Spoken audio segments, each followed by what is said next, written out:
Muy buenas noches, continuamos con el cierre de Wall Street, con la parte más económica. Enseguida nos iremos a la tertulia de las noches de los viernes, donde trataremos temas económicos también y sobre todo qué esperar de los mercados en la situación actual, en la situación que estamos viendo esta misma semana de correcciones y correcciones que hoy se amplifican. Enseguida vamos a mirar a los índices. Hoy toca hablar de inflación, que está en el punto de mira tanto en la eurozona como en Estados Unidos. Ha habido datos de inflación en CPI en eurozona adelantado y en Estados Unidos el dato de PCE, el dato favorito de la Reserva Federal.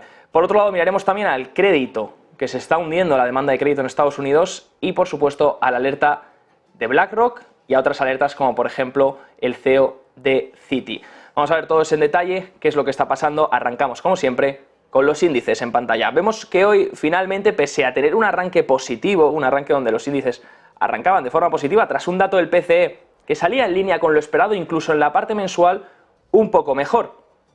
Pero fíjense que durante el día no se ha logrado mantener y vemos correcciones. Queda todavía una hora para que cierre Wall Street, por lo que todavía podríamos intentar ver algún tipo de recuperación, pero por ahora un Dow Jones que se mantiene negativo en 0,65% de caída, un S&P 500 que cae un 0,43% y el Nasdaq que se mantiene prácticamente plano en el 0%, el Nasdaq Composite. Si miramos el Nasdaq 100 cae un menos 0,02 también, así que intenta, de hecho ahora mismo se pone en positivo. Si miramos la parte de amplitud, como les digo siempre, parte muy importante a vigilar en el mercado todos los días, hoy vemos una amplitud negativa. 3.262 empresas están cayendo en estos momentos, 2.806 están subiendo, pero sobre todo de las que caen, 2.200 empresas caen con magnitudes de entre el 0 y el menos 2%, así que veremos si en esta última hora se consigue que la amplitud mejore un poco en estos últimos minutos de cotización. Mientras tanto, vemos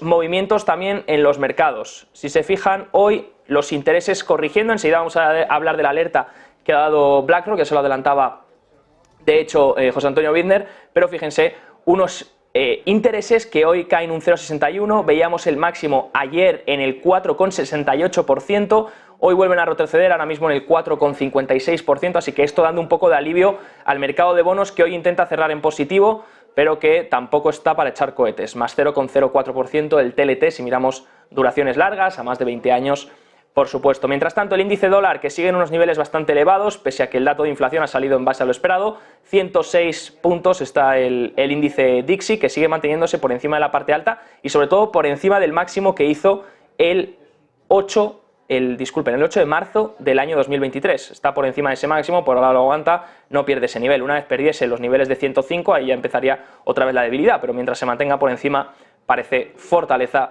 para el índice del dólar. Un Russell 2000 también que intenta buscar un pequeño repunte, pero que hoy retrocede bastante, 0,57%, y por supuesto, como les decía, unos índices en negativo. Vamos a ver si este giro aquí intentan un poco recuperar a final de jornada para irse con buen sabor de boca al fin de semana. Mientras tanto, hemos visto hoy una sesión en China de hecho positiva y nos vamos directamente a los datos económicos. Les pongo en pantalla el siguiente gráfico, el gráfico de la inflación.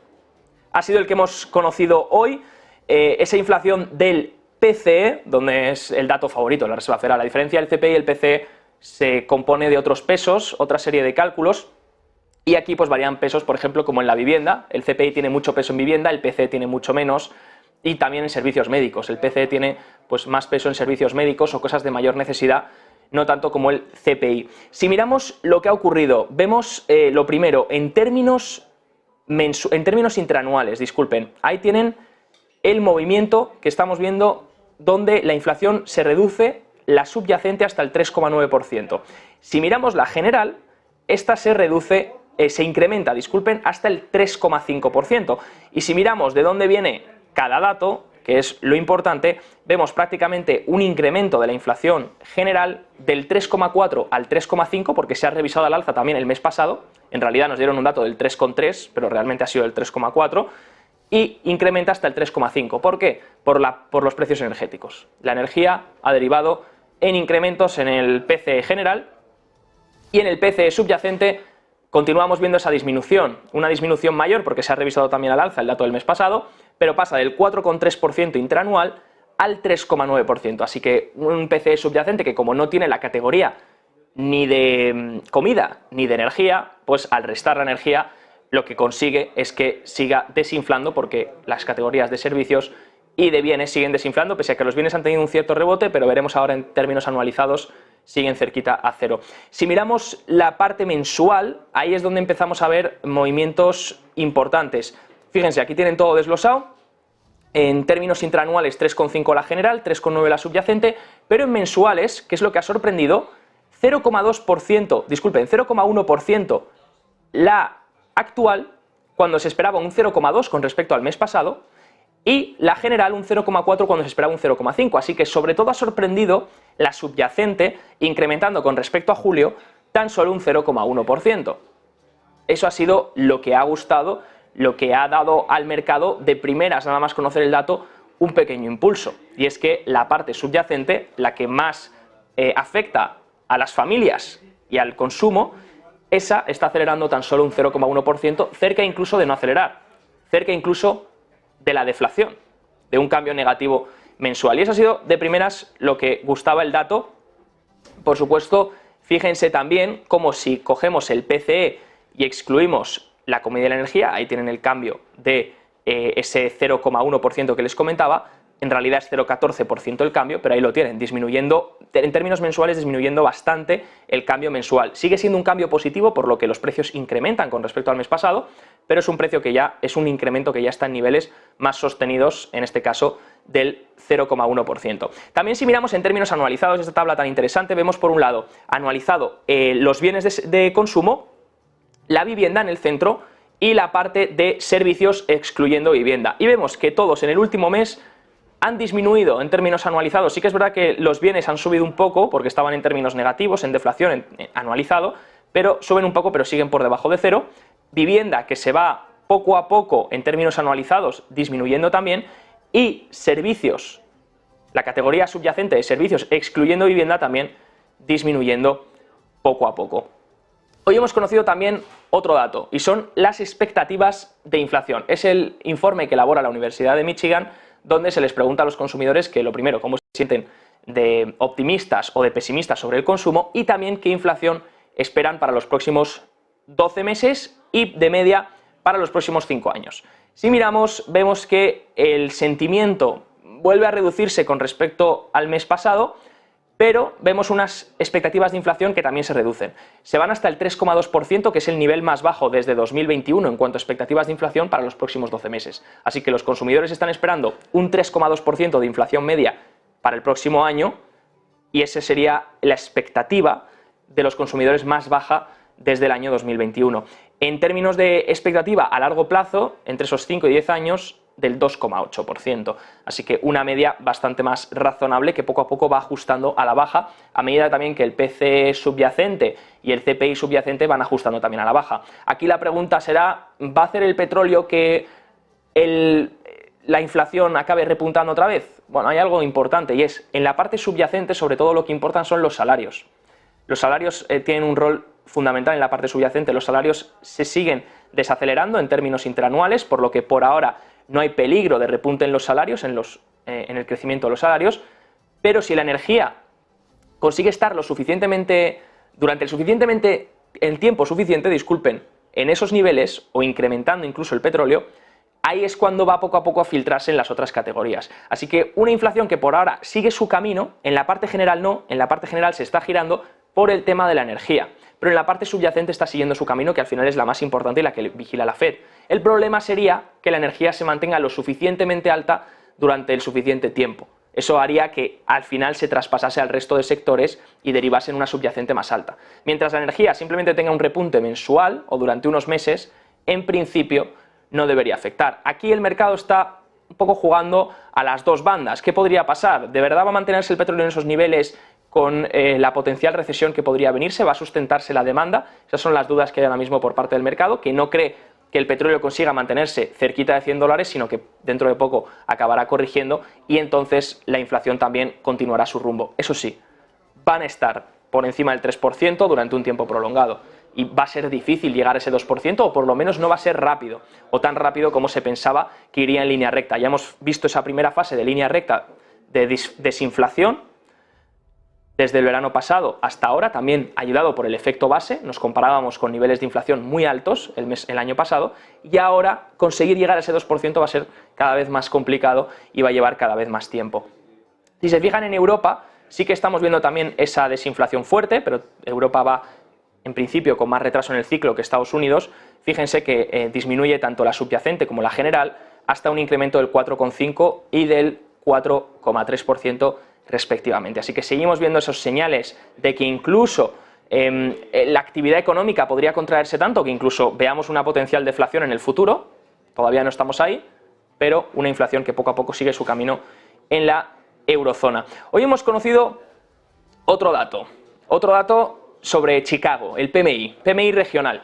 Aquí tienen el PMI regional de Chicago, que se contrae otra vez por 13º mes consecutivo. Es muy importante los PMIs porque los regionales al final nos dan una idea global de cómo va a salir el PMI general.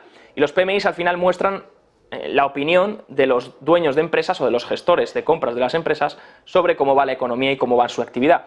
Recuerden que si el PMI está por debajo de 50, la actividad se ha contraído con respecto al mes pasado. Lleva 13 meses en contracción el PMI de Chicago, 13 meses contrayéndose mes a mes. Y encima la contracción ha empeorado. El PMI de Chicago estaba el mes pasado, si me dejan revisar exactamente el nivel, el PMI de Chicago se encontraba en 48,7 puntos en contracción, pero es que este mes sale en 44,1.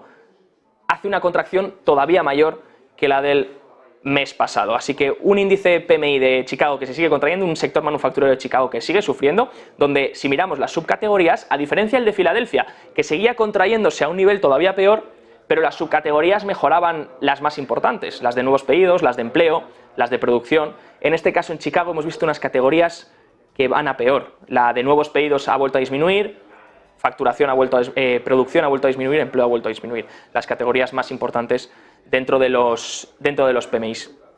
Y otra de las claves que les quiero mostrar aquí es el crédito. Fíjense en este gráfico tan importante que comparte Incrementum. Fíjense dónde está el crecimiento del crédito estadounidense, del crédito bancario estadounidense en estos niveles. En cambio, interanual ya se pone en niveles negativos. Y es importante el crédito porque al final esa expansión del crédito es la que permite también la expansión de la actividad. Y en estos momentos estamos viendo un crédito que se sigue contrayendo, un crédito que ya en cambio anual se ha contraído, está en negativo y que preocupa sobre todo para el crecimiento futuro o la expansión futura de la actividad, porque cuando no hay expansión de crédito es muy difícil que las economías lo consigan hacer bien, y aquí es donde entra la segunda preocupación. Aún así, muchos CEOs, muchos directores de empresas están advirtiendo de que creen en el soft landing. Lo hemos visto, la narrativa ahora mismo en los últimos 3-4 meses es la del soft landing. Ya lo dijo el CEO de Bank of America el otro día, donde veíamos sus palabras en el Club Económico de Nueva York.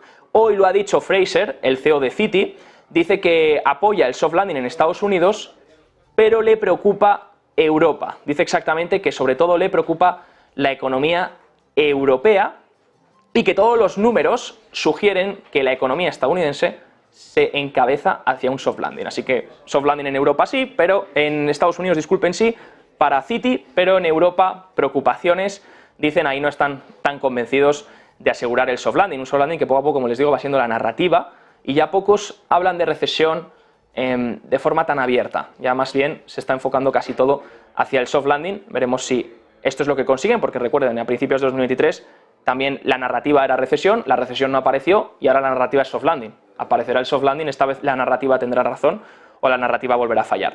Mientras tanto, Williams de la Reserva Federal de Nueva York ha hablado en el día de hoy y dice que la Fed está cerca de las tasas máximas, algo razonable por parte del miembro de la Reserva Federal de Nueva York, de Williams, donde dice que sí, están cerca del final o están ya en la tasa máxima, pero se van a mantener ahí durante un tiempo, lo cual ya anunciaron en sus proyecciones, lo cual el mercado ya poco a poco va descontando. Dicen también que el PIB debería moderarse el siguiente año hasta el 1,25%, algo que ya compartían en las tasas en las proyecciones económicas, y también dicen que el desempleo subirá hasta el 4% el año que viene. Veremos si el desempleo acaba llegando a esos niveles.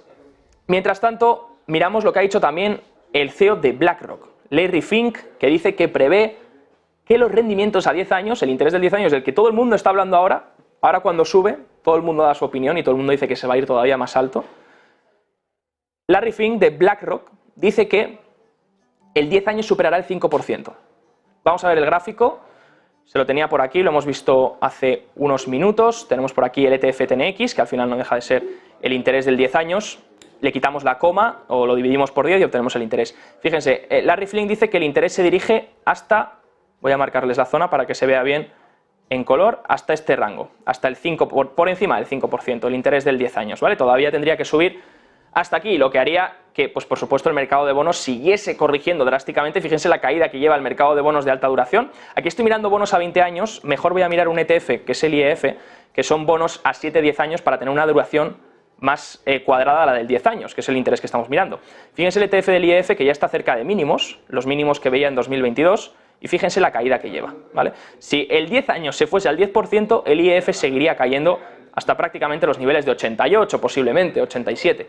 Seguiría cayendo todavía más de estos niveles y ya marcaría pues una caída desde prácticamente que inició el 7 de agosto de 2020. Desde entonces los bonos de esta duración cayendo fuertemente. Nosotros despedimos aquí las claves del viernes 29 de septiembre, mirando estos índices que todavía se mantienen en negativo. Nasdaq también se gira negativo. Veremos si en la última hora hay algún tipo de optimismo o salen los alcistas a defender estos niveles. Enseguida arrancamos con la tertulia económica del viernes. Nos vamos a publicidad y ahora volvemos.